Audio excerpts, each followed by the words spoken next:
Welcome to this episode. This is going to be an episode on entrepreneurship development, and the topic that we will take up for a discussion in this episode will be entrepreneurship building. How does an organization build up an entrepreneurship process? What is the meaning of the concept of entrepreneurship, and what are the different dimensions of an entrepreneur? These are some of the issues we will look into in this episode. But first things first, let's first of all understand what is the meaning of the concept entrepreneurship, or who is an entrepreneur really. So, trying to put together a working definition for entrepreneurship, I would say this, that an entrepreneurship effort is the attempt to create value through recognition of business opportunity, the management of risk taking appropriate to the opportunity, and through the communicative and management skills to mobilize human, financial, and material resources necessary to bring a project to fruition. So, there are many things we have said, and let's try and analyze each of these a little bit. The first thing we have said is an entrepreneur needs to be able to recognize business opportunity. That I think is the first and foremost thing that an entrepreneur needs to have, which the rest of the organization may not be able to do as much as he is expected to do. He would be the person responsible for recognizing business opportunities wherever and whenever they arise in the environment surrounding the organization. Now, having done the recognition of business opportunity, he would evaluate those opportunities and look into the merits and demerits of each. What are the possibilities that can emerge from an opportunity? How can it benefit an organization if there is an existing organization? And then he would have to assume the risk of doing that kind of an endeavor. So he will have to manage the risk taking which is appropriate to this kind of an opportunity. What is the quantum of risk? What is the kind of risk? What are the various dimensions of the risk involved in getting into that kind of a business, trying to exploit that opportunity? And then would come, having done the assessment of the risk, then he would go about trying to communicate that across the organization, and this would help him mobilize resources which could be of different types. Like, they could be human resources, they could be financial resources, there could even be other material resources, technological resources, which would all be brought together so that a project could really be built up from scratch. Now, that is what the concept of entrepreneurship is all about. So it would be fair enough to say, I think, that it involves the fusion of capital, technology, and human talent. Three very important ingredients that would go into making of entrepreneurship successful. It is a very dynamic and a risky process. Having said that, there is a question of assuming risk, and this risk is the highest. In an organization, the risk borne by the entrepreneur himself is the highest, and therefore it would be quite correct to say that it's a risky process. It is not a risk-free proposition at all, and it is a very, very dynamic process because you are always scanning business opportunities in the environment. That also we have said. So it is really the ability to create and build something from practically nothing. That's one way you could put it. The ability to create something, some value out of almost nothing. It is a creative and innovative response to the environment. Why do we say that? It is because the environment is, preparing and putting up different threats and opportunities all the time. And it is for the astute entrepreneur to look at those opportunities and grab them and convert them into realities and make that a business model for himself. So it is a creative and an innovative response to the environment. It is an ability to recognize, initiate, and exploit an economic opportunity. Ultimately, it has to do with the exploitation of an economic opportunity. The business venture that we are going to look at is really an economic activity, and therefore all these opportunities that he's looking at, he obviously has to evaluate them from the point of view of economic benefits that he would reap out of that opportunity. It is a flair for sensing an opportunity where others see chaos, contradiction, and confusion. That's one additional thing that we would say. Some people have this flair in themselves, who are always looking around for something, some opportunity where other people, common people, are unable to see an opportunity. Capitalizing on the opportunities which are That's available. right. So they are the ones who have got their antenna upright all the time. They're looking and searching for opportunities, and people without such a flair would not be able to see those opportunities and take advantage of them. So this is really a flair. In a way, it's not just a skill, it's a flair also. where you look for opportunities, scan them, and you're always trying to question yourself, can I take advantage of this opportunity? Now, these are some of the traits that are normally there in a successful entrepreneur. Okay, now having said this, let's move into some of the dimensions that make up what we call an entrepreneur. What are some of these dimensions we'll see? I think one of the first and foremost things that we need to talk about is innovation. And an entrepreneur is nothing if he's not an innovator. Okay. Now, you people may have heard about Schumpeter. Now, Schumpeter is one of the pioneers who in this area of thought or on entrepreneurship, and he has put forward several theories on entrepreneurship. And what he has said is this: that an entrepreneur is basically an innovator who introduces something new into the environment. Okay, so there is the question of looking for something new and introducing it into the environment. So he's an innovator in his own right. Now this innovation, what innovation are we talking about? This can be a product. It can be a new way of manufacturing a particular product, a production process. It could be, even a new kind of raw material. It could even be a new unexploited market that he introduces into the economy. It could be understanding of a latent need which is which is there in the market, but the market apparently has not been able to take advantage of that need, or there have not been products in the market which could cater to those needs and wants of customers. So in a way, he is always looking for something new, either in the form of a product or a process or a material or a need or a market that he could exploit. So innovation involves the next thing that Schumpeter goes on to say is that innovation involves problem solving. As we all know, innovation involves problem solving. And therefore, he is saying that an entrepreneur is also a problem solver. He is not satisfied with a day-to-day routine kind of activity in the business, but then he is essentially looking to solve problems, and solve problems not only for the organization, but also for stakeholders who are outside the organization. So he is a problem solver. He's an innovator. He's a problem solver. Now, I'll ask you, do you see a difference between an innovation and an invention? What is your thought? Is there a difference between the two terms, innovation and invention? Thin difference. Like invention is creating an entirely new thing. Okay. And innovation is making improvements to make that invention a better product. Okay, let's say, are you trying to say that invention would precede innovation? So I believe Innovation will happen, invention will happen first, and then refining it and taking it further, improving it further is the job of innovation. Okay? so I believe putting the invention to any effect is known as innovation. Okay, good. That's another point of view. Inventions are raw. Okay.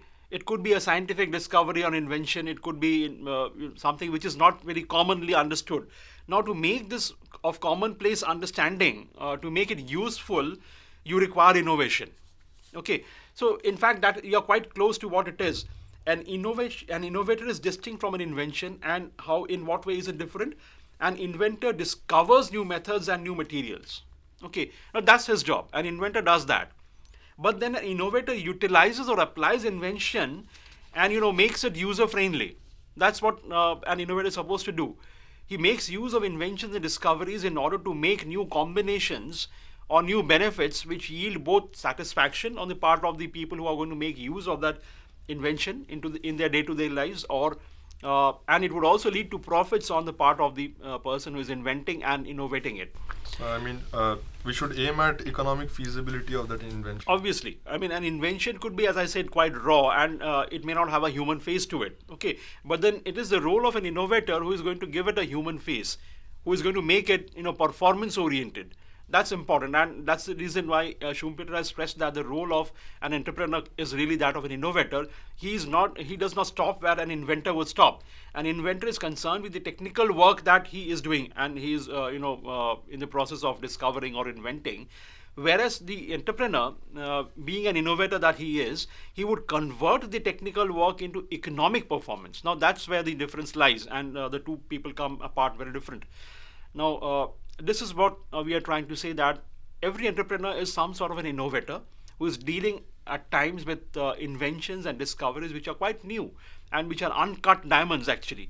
But then it's the role of the entrepreneur who is going to polish it and make it, what gems are, and make it user friendly, make it perform economically, and derive benefits out of that for the organization as well as for the people who are going to use that invention in their lives.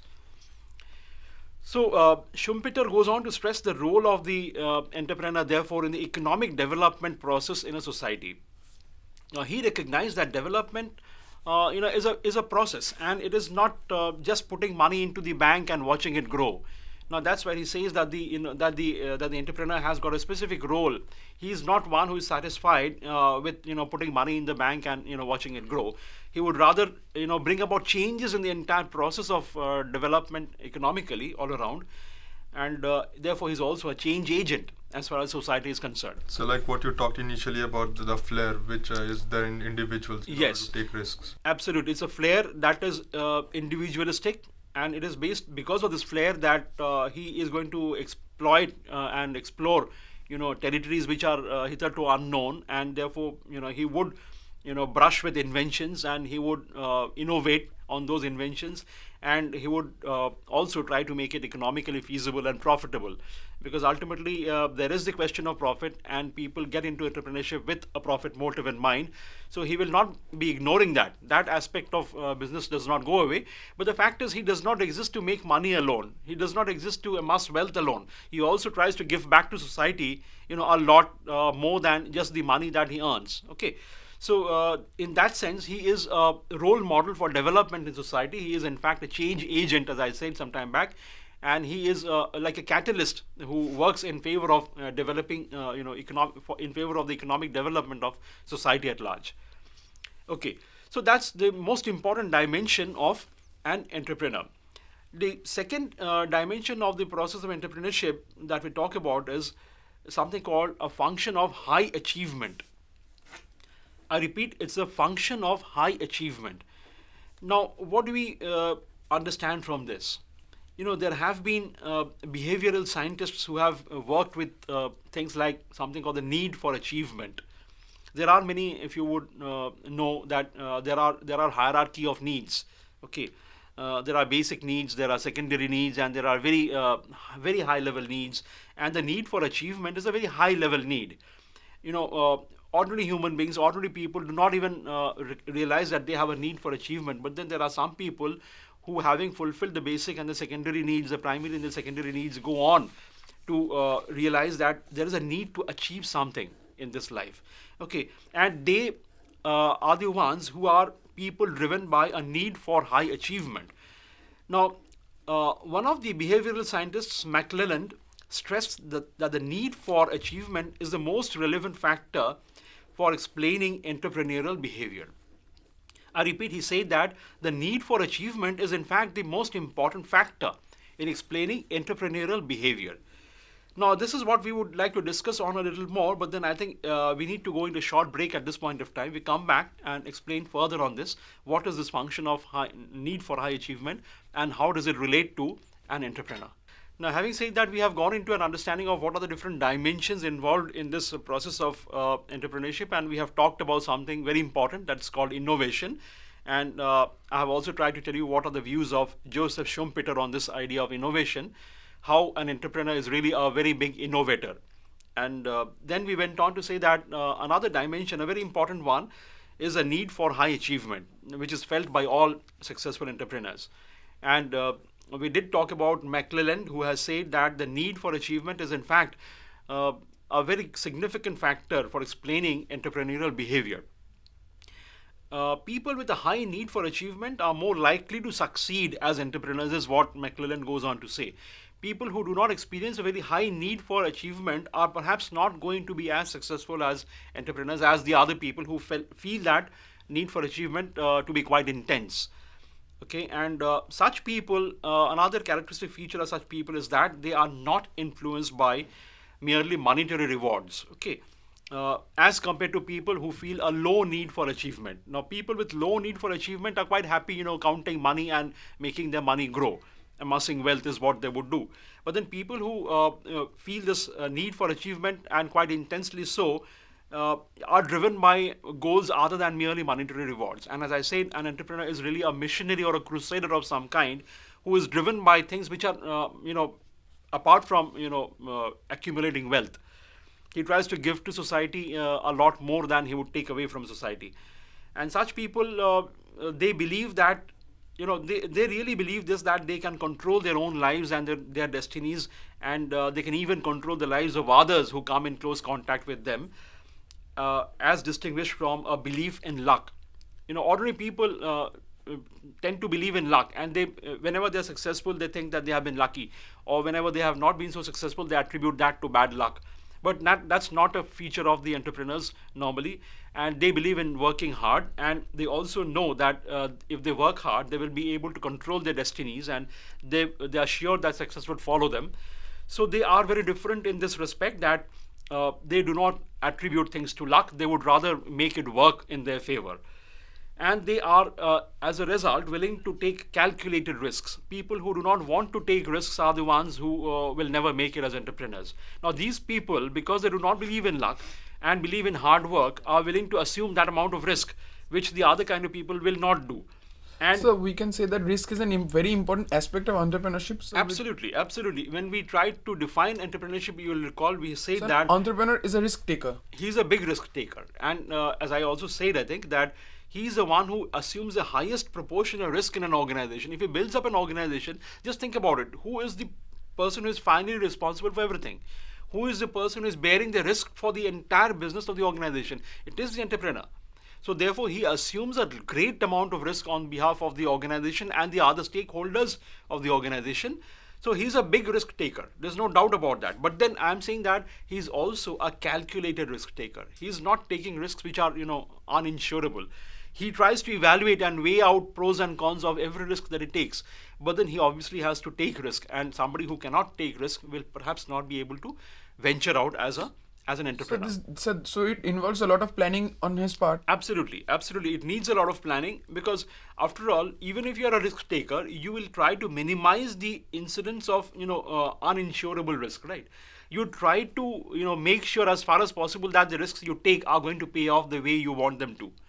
Now, if you have to do that, you have to do a lot of planning. As you are quite right in saying, there is a lot of planning, there's a lot of groundwork, there's a lot of homework going into it, and only the risk bearing is happening. But then the fact is, a point of time will come when you have to assume that amount of risk, where there is going to be uncertainty beyond a point. You cannot see everything, you cannot foresee everything. So there is going to be, beyond a point of time, you will not be able to forecast or predict anything with any amount of uncertainty. Now, therein where what comes in is the risk. And there the entrepreneur has to take that amount of risk which is commensurate with the profits that, or the rewards that he's expecting that opportunity to throw up. Okay. Now, this is where I'm saying he's going to take calculated risks. And one other thing which McClelland has said is this, that such people have a very high tolerance of ambiguity. Now, what does this mean? Tolerance for ambiguity. Now, the point is, what is ambiguity? What is an ambiguity? So ambiguity is something which is not clear. You have Something that's not clear, something that's hazy and uncertain, Which something is very that vague. something that's quite vague, and something that can be interpreted differently. Something might look very positive to someone, and the same thing might look not so positive to someone else. Okay. Now, that is ambiguity. Now, the point is, the environment, or at least the business environment to a very large extent, is ambiguous. Why? Because you cannot forecast everything. Decision making is full of uncertainty. And the kind of decisions that an entrepreneur has to make on behalf of the organization, they are fraught with a huge amount of uncertainty. Therefore, he has to deal with ambiguity. Whenever he is going to take that risk, he is going to factor in ambiguity. So a person who has got a very low tolerance for ambiguity will not be able to function as an entrepreneur. Do you see the point we're trying to make?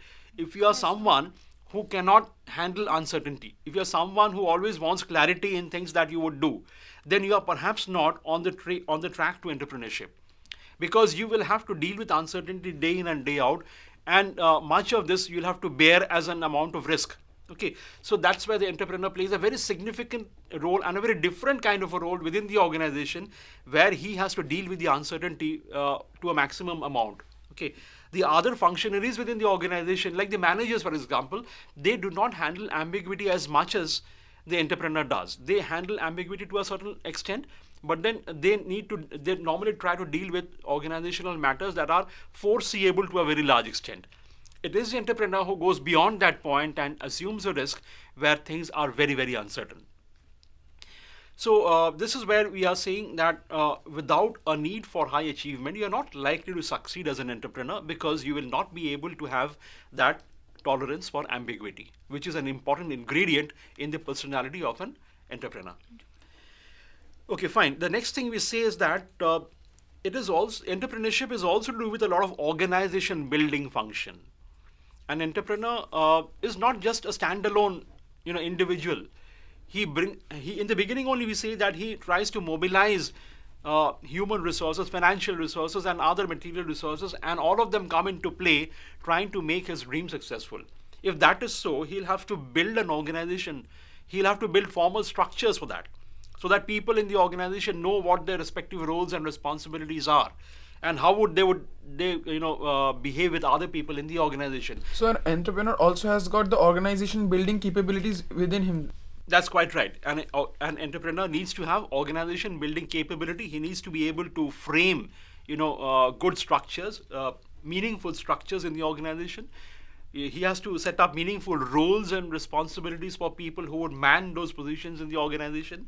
He will have to be able to define the relationships and interrelationships between the different roles in the organization.